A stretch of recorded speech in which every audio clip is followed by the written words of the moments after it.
PM Narendra Modi ने 100वीं किसान rail को हरी झंडी दिखाकर किया रवाना। कहा कृषि उत्पादों का पूरे देश में तेजी से परिवहन सुनिश्चित करने में किसान रेल साबित होगी गेम चेंजर।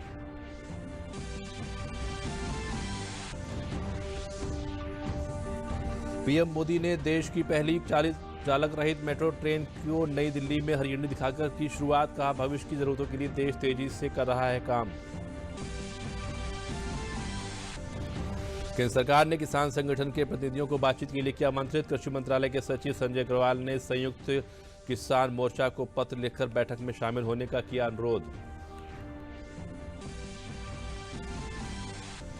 और प्रयागराज के संगम तट पर 14 जनवरी से होगा माघ मेले का आयोजन। प्रशासन ने मेले में आने वाले श्रद्धालुओं की सुविधा के लिए की तैयारियां शुरू।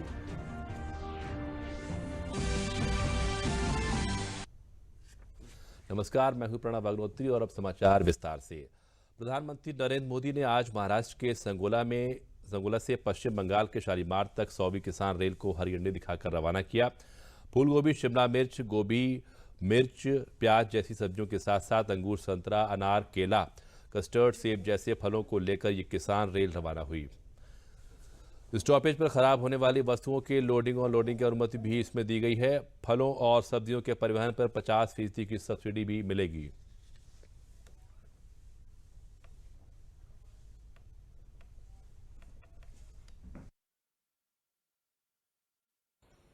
देश के करोड़ों किसानों को बधाई देता हूं।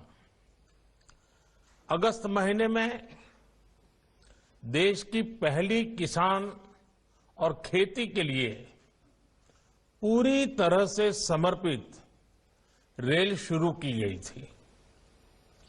उत्तर, दक्षिण, पूर्व, पश्चिम देश के हर क्षेत्र की खेती को, किसानों को किसान रेल से कनेक्ट किया जा रहा है। कोरोना की चुनौती के बीच भी बीते 4 महीनों में किसान रेल का ये नेटवर्क आज 100 के आंकड़े पर पहुंच चुका है।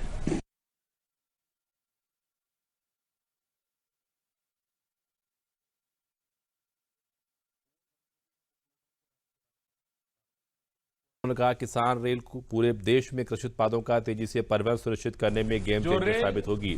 अभी तक पूरे देश को आपस में जोड़ती थी, वो अब पूरे देश के कृषि बाजार को भी जोड़ रही हैं, एक कर रही है। किसान रेल सेवा देश के किसानों की आमदनी बढ़ाने की दिशा में भी एक बहुत बड़ा कदम है। इसमें खेती से जुड़ी अर्थव्यवस्था में बड़ा बदलाव आएगा। इससे देश की कोल्ड सप्लाई चेन की ताकत भी बढ़ेगी। सबसे बात ये कि किसान रेल से देश के 80% से अधिक छोटे और सीमांत किसानों को बहुत बड़ी शक्ति मिली है। अनेक बाजारों तक किसान रेल किसान का माल पहुंचाती भी है और उठाती भी है। जहां तक भाड़े की बात है तो इस रूट पर रेल का माल भाड़ा ट्रक के मुकाबले वैसे भी लगभग 1700 रुपये कम है। 1700 रुपये। किसान रेल में तो सरकार 50% छूट भी दे रही है। इसका भी किसानों को लाभ हो रहा है।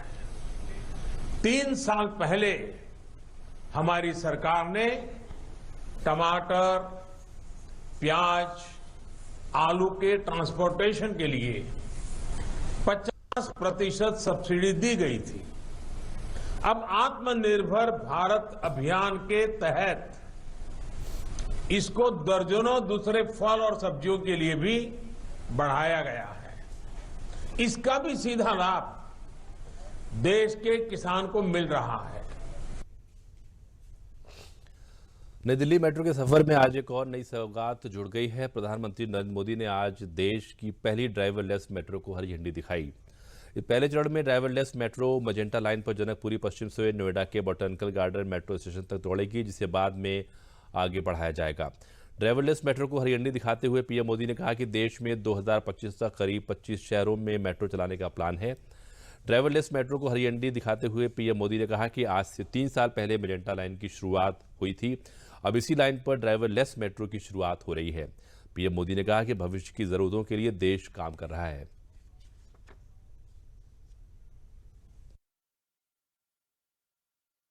मुझे आज से लगभग 3 साल पहले मेजेंटा लाइन के उद्घाटन का सौभाग्य मिला था।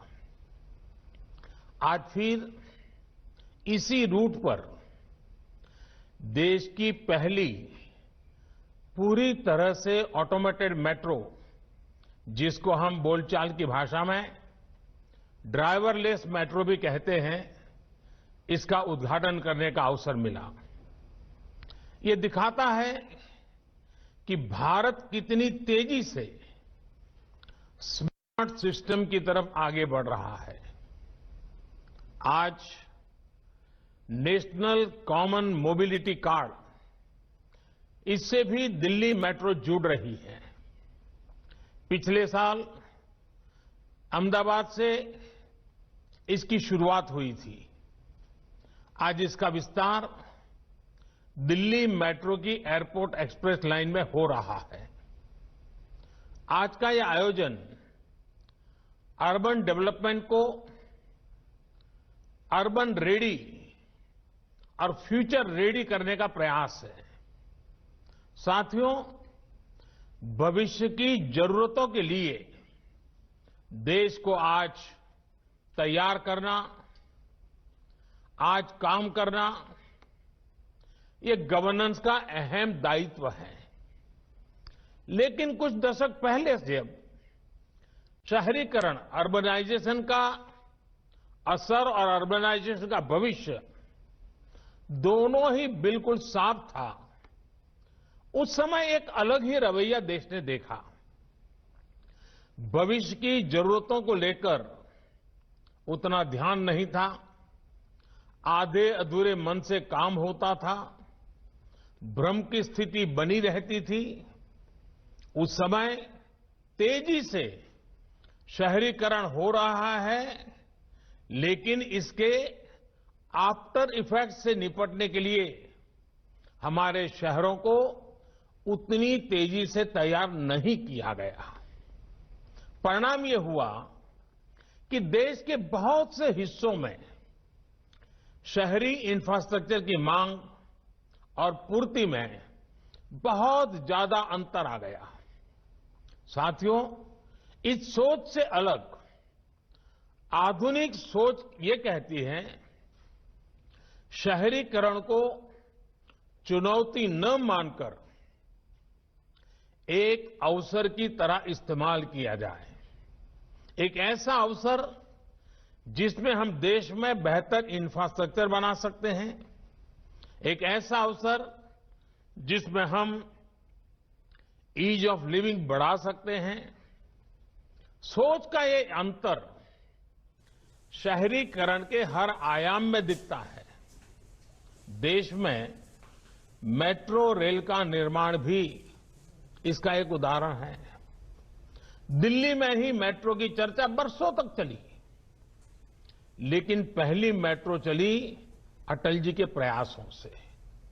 यहां तो मेट्रो सर्विस के इतने एक्सपर्ट्स इस कार्यक्रम में जुड़े हैं, वो भी इसे भली भांति जानते हैं कि मेट्रो निर्माण की क्या स्थिति थी। साथियों, साल 2014 में जब हमारी सरकार बनी, उस समय सिर्फ 5 शहरों में मेट्रो रेल थी। आज 18 शहरों में मेट्रो रेल की सेवा है। वर्ष 2025 तक हम इसे 25 से ज्यादा शहरों तक विस्तार देने वाले हैं। कृषि मंत्रालय के सचिव संजय अग्रवाल ने संयुक्त किसान मोर्चा को पत्र लिखकर बातचीत के लिए आमंत्रित किया है। अग्रवाल ने पत्र में लिखा कि संयुक्त किसान मोर्चा की ओर से भेजे गए ईमेल में किसान संगठन के प्रतिनिधियों और भारत सरकार के साथ अगली बैठक के लिए समय सूचित किया गया है। पत्र में अनुरोध किया गया है कि 30 दिसंबर 2020 को दोपहर 2 बजे विज्ञान भवन में केंद्रीय मंत्री स्तरीय समिति के साथ सर्वमान्य समाधान हेतु बैठक में हिस्सा लें। केंद्र सरकार की ओर से लिखे गए पत्र में कहा गया है कि बैठक में 3 कृषि कानूनों और एमएसपी की खरीद व्यवस्था के साथ राष्ट्रीय राजधानी क्षेत्र और आसपास के क्षेत्र में वायु गुणवत्ता प्रबंधन के लिए अध्यादेश 2020 एवं विद्युत संशोधन विधेयक 2020 में किसानों से संबंधित मुद्दों पर विस्तृत चर्चा की जाएगी। समाचारों में वक्त है फिलहाल छोटे से ब्रेक का। यह क्या हुआ है? कान में दर्द, चलो डॉक्टर जी के पास। डॉक्टर जी ने कहा है ये है स्वेटर बुनने, आग जलाने, बाल बांधने और लिखने के लिए, कान साफ करने के लिए नहीं। तेल और दूध इसमें मत जाने देना। और अगर कान में दर्द हो या कान से पानी आए तो जाना डॉक्टर जी के पास। अगर गुड़िया की हंसी चाहिए तो ध्यान रखिए। सुन लो बात है ज्ञान की, कदर कीजिए अपने कान की। देखिए, बच्चा बीमार भी हो तो भी उसे टीके के लिए हर बार ले जाइए। अगर किसी वजह से दूसरी जगह भी जाना पड़े तो भी इसका ये जो कार्ड है, इस कार्ड को साथ ले जाए और टीके जरूर लगवाएं। 5 साल 7 बार, छूटे ना टीका एक भी बार।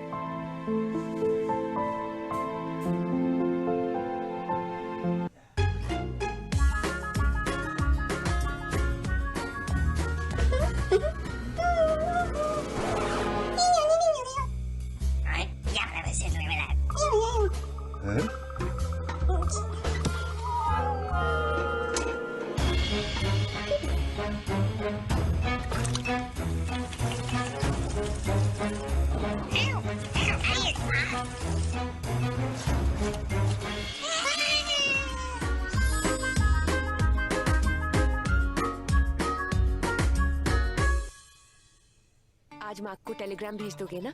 मुझ पे छोड़ दो। अब तो हमारा परिवार पूरा है और बच्चे नहीं। मुझ पे छोड़ दो। पूरे परिवार का ख्याल तो हमें ही रखना है। तभी तो हमने निर्णय लिया है कि मैं नसबंदी करवाऊंगा। और मुझे पता है इससे किसी तरह की कमजोरी नहीं होती। ये नई तकनीक की पुरुष नसबंदी है, न चीरा न टांका। इसमें समय भी कम लगता है और कोई परेशानी भी नहीं होती। पति पत्नी करें विचार, स्वस्थ नारी स्वस्थ परिवार। प्रयागराज के संगम तट पर 14 जनवरी 2021 से माघ मेले की शुरुआत हो रही है। सभी स्नान पर्व पर लाखों की संख्या में श्रद्धालुओं के आने की संभावना है। प्रशासन ने सबसे ज्यादा भीड़ मौनी अमावस्या पर्व पर जुटने का अनुमान लगाया है। मेले में आने वाले श्रद्धालुओं को समस्या न हो, इसके लिए रोडवेज से कहा गया है कि वो ज्यादा से ज्यादा बसें चलाएं। रोडवेज ने मेला अवधि में 2500 से ज्यादा बसें चलाने की तैयारी की है। माघ मेले के मौनी अमावस्या के दिन 3000 बसें, बसंत और मकर संक्रांति के दिन 1000 से अधिक बसें, जबकि सामान्य मेले के दिन 800 बसों का संचालन किया जाएगा। इसके लिए रोडवेज मुख्यालय ने क्षेत्रवार बसों का आवंटन भी कर दिया है। साथ ही दूर दराज से आए हुए श्रद्धालुओं के ठहराव के लिए हर डिपो स्टेशन पर रैन बसेरा भी बनाया गया है। हम लोगों का इसमें पीक डेज में जो ये माघी पूर्णिमा का होता है मीन आपका, और इसका मौनी अमावस्या क्या होता है, बसंत पंचमी का होता है, तो इस पर्व पे जो है 2800 बसेस का कुल अभी तक प्रोविजन किया गया है। और नॉर्मल डेज में, बाकी डेज में 1700 से 1800 बसेस चलाने का है। कोविड को देखते हुए जो बस स्टेशन आपको बताए, टेम्परेरी बस स्टेशन और परमानेंट बस स्टेशन, यहाँ पे सैनिटाइजेशन का काम होता रहेगा। और उसके साथ ही साथ जो बसेस बाहर के क्षेत्रों से आ रही हैं उनको भी सैनिटाइज करा कर ही यात्रियों में लगाया जाएगा, और वहाँ से जब आएंगे तो वहाँ से सैनिटाइज करा के आएंगी। ये निर्देश मुख्यालय द्वारा जारी कर दिए गए हैं। उत्तर प्रदेश राज्य सड़क परिवहन निगम प्रयागराज से हमारे आरएम साहब व हमारे सभी सहायक क्षेत्रीय प्रबंधक महोदय द्वारा तैयारी की गई है। जितने भी श्रद्धालु बाहर से आएंगे उनके लिए हर डिपो से, जैसे कि हमारे जीरो रोड डिपो से 80 गाड़ियां हैं, लेकिन सभी डिपो 8 डिपो से मिलाकर ये कम से कम 2500-3000 हज़ार के आसपास गाड़ियां लगाई गई हैं। अब बाहर के श्रद्धालुओं के लिए जैसे कि रैन बसेरा है, रैन बसेरा में उनको रहने की व्यवस्था की गई है। और सैनिटाइज करने के लिए यहाँ ऑटोमेटिक मशीन लगाई गई है। और कोरोना जागरूक के लिए डिस्प्ले टीवी लगाई गई है।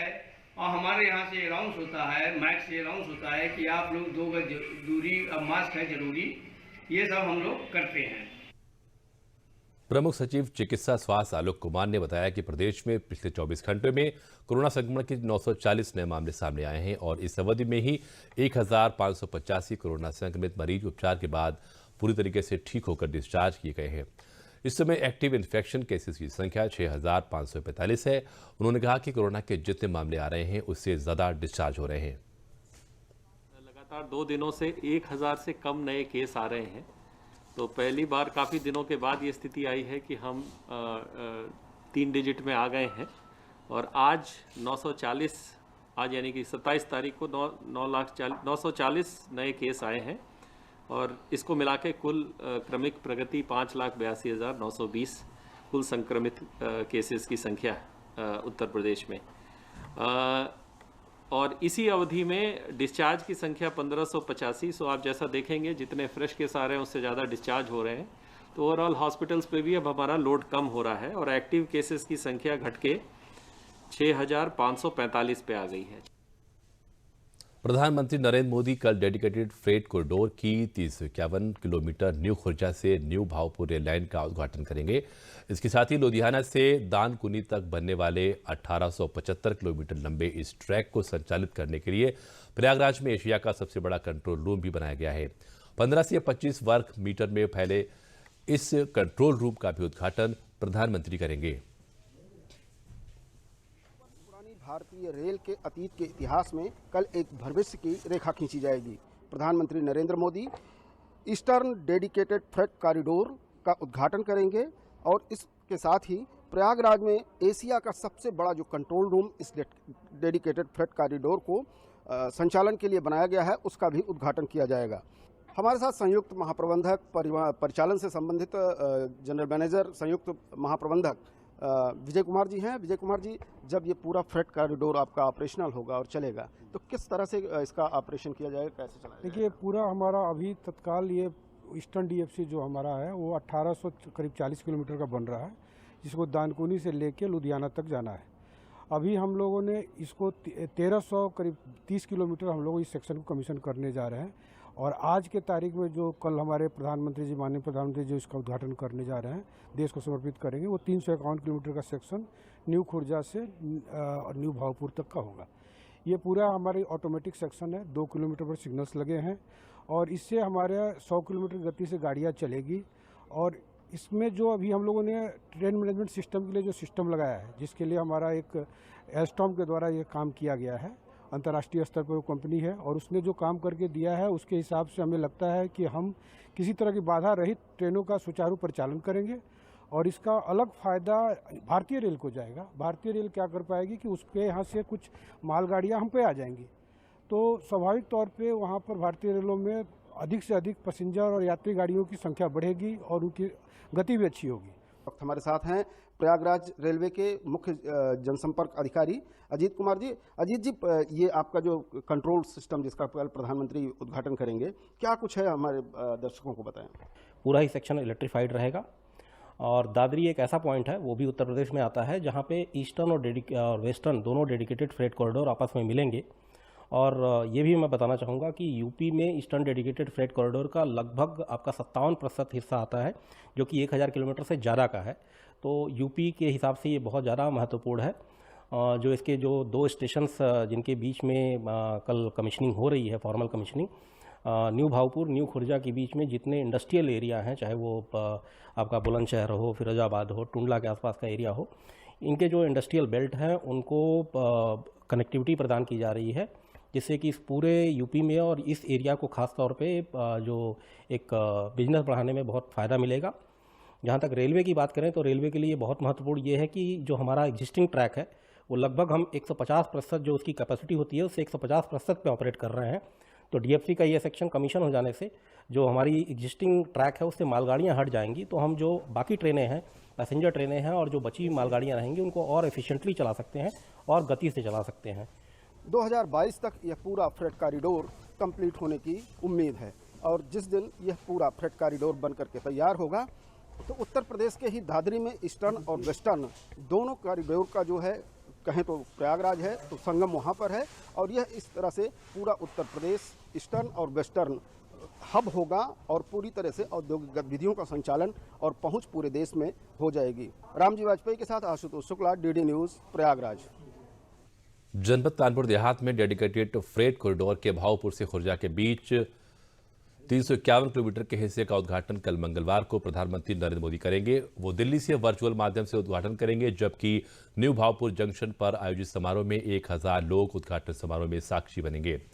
कोविड प्रोटोकॉल के बीच समारोह में मुख्यमंत्री योगी आदित्यनाथ भी वीडियो कॉन्फ्रेंसिंग के जरिए मौजूद रहेंगे। साथ ही प्रदेश के सांसद और विधायक व मंत्री भी कार्यक्रम में शामिल होंगे। यहां बारिश की आशंका के चलते वाटर प्रूफ पंडाल बनाया जा रहा है। इस रेलवे लाइन के चलने से व्यापारी वर्ग को फायदा पहुंचेगा। कार्यक्रम में प्रधानमंत्री जी, माननीय प्रधानमंत्री जी हमारे 351 किलोमीटर का भावपुर से खुर्जा खंड का को राष्ट्र को समर्पित करेंगे। इसके साथ ही साथ प्रयागराज में एक ओसीसी कंट्रोल सेंटर बना हुआ, उसका उद्घाटन करेंगे और 2 गाड़ियों का यहाँ से संचालन होगा, एक खुर्जा से एक भावपुर से। ये कार्यक्रम वीडियो कॉन्फ्रेंसिंग से किया जाएगा, जिसमें माननीय गवर्नर, माननीय मुख्यमंत्री जी भी इसको वीडियो कॉन्फ्रेंसिंग से भाग लेंगे। प्रधानमंत्री के साथ रेल मंत्री वीडियो कॉन्फ्रेंसिंग से उपलब्ध रहेंगे और भावपुर में, खुर्जा में और इलाहाबाद में लोकल सांसद इस कार्यक्रम को यहाँ हरी झंडी दिखाकर जब प्रधानमंत्री के साथ रवाना करेंगे गाड़ियों। समाचारों में वक्त है छोटे से विराम का।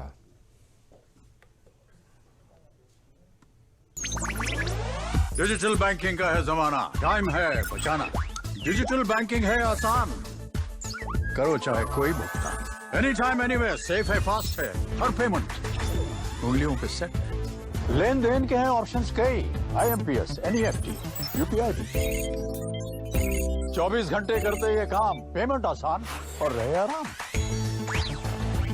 RBI कहता है जानकार बनिए, सतर्क रहिए। मिर्जापुर नगर के महुवरिया में खादी और ग्रामोद्योग विभाग के मंडलीय प्रदर्शनी का उद्घाटन प्रदेश के ऊर्जा राज्य मंत्री रमाशंकर सिंह पटेल ने किया।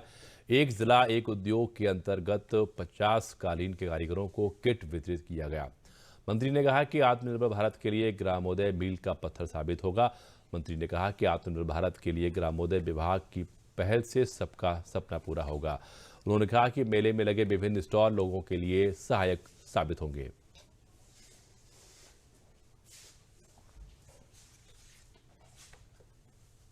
माध्यम से मंडली प्रदर्शनी लगाई गई है, जिसमें विभिन्न तरह की जो आत्मनिर्भर भारत बनाने का जो सरकार की सपना है, हमारे प्रधानमंत्री जी का सपना है, उस दिशा में लोग छोटे छोटे रोजगार के माध्यम से आज ये प्रदर्शनी के अंदर आप देख रहे हैं विभिन्न प्रकार की सामग्री जो स्वयं अपने संसाधन से और ग्रामोद्योग विभाग से ऋण के माध्यम से लोगों ने जो बनाई है, चाहे कपड़ा हो, चाहे सामग्री हो, खाने पीने की सामग्री हो, आप देखें अचार है, मुरब्बा है, आंवला है, कपड़ा है, सदरी है, तो सब कहीं न कहीं से जिला ग्रामोद्योग के माध्यम से, ये छोटे छोटे उद्योग के माध्यम से ये प्रदर्शनी लगाई है, जो प्रदर्शनी 10 दिन चलेगी। ये प्रदर्शनी जो है हमारी खादी ग्राम उद्योग की तरफ से ऑर्गेनाइज की गई थी, जिसमें 74 दुकानें आई हैं, विभिन्न स्टॉल हैं, विभिन्न तरह के हैं, विभिन्न स्टेट से, विभिन्न जिलों से आई हैं।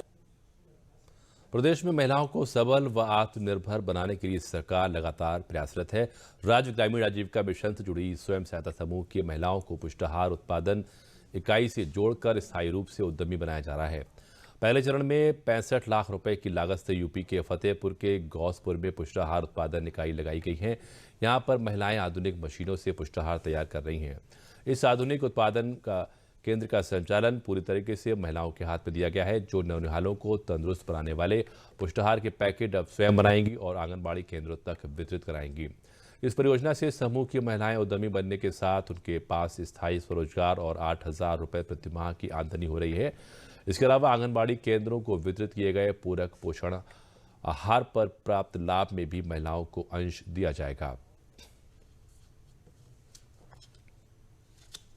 हमें 8,000 रुपये दे रहे हैं हमारे बच्चों के परवरिश के लिए। हम लोग बहुत अच्छे से काम करते हैं और अपना घर भी चलाते हैं और अपने बच्चों को, आदमी को भी उसमें पालते हैं और करते हैं, बढ़िया अच्छा से हमें रोजगार मिला। हमारी जो गर्भवती महिलाएं हैं तो उनको जब ये चीज़ खाएंगी, पहले तो जो मिलता था तो महिलाएं खाती नहीं थी और वो बहुत दिन का बना हुआ आता था तो उसमें कीड़े भी निकलते थे। अब ये हम जब बनाएंगे तो इसको तुरंत हर आंगनबाड़ियों पे ये पहुंचाया जाएगा, जिससे कि हमारे गर्भवती महिलाएं या धात्री महिलाएं, किशोरी लड़कियां ये खाएंगी तो ये पौष्टिक पंजीरी जब उनको मिलेगी तो उनके शरीर में ताकत भी रहेगी और बच्चे हमारे जो होंगे गर्भवती महिलाओं के शिशु होंगे तो वो जो आज की श्रेणी में कुपोषित होते हैं या विकलांग होते हैं तो इसकी संभावनाएं कुछ कम हो जाएंगी।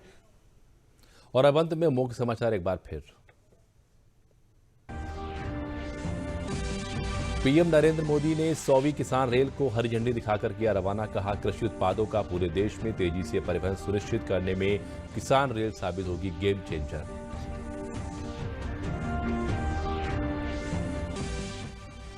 प्रधानमंत्री नरेंद्र मोदी ने देश की पहली चालक रहित मेट्रो ट्रेन की दिल्ली में हरी झंडी दिखाकर की शुरुआत। कहा, भविष्य की जरूरतों के लिए देश तेजी से कर रहा है काम।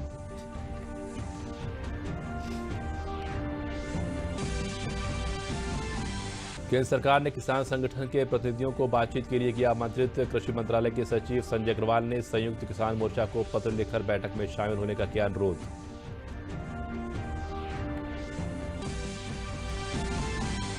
और प्रयागराज के संगम तट पर 14 जनवरी से होगा माघ मेले का आयोजन। प्रशासन ने मेले में आने वाले श्रद्धालुओं की सुविधा के लिए शुरू की तैयारियां।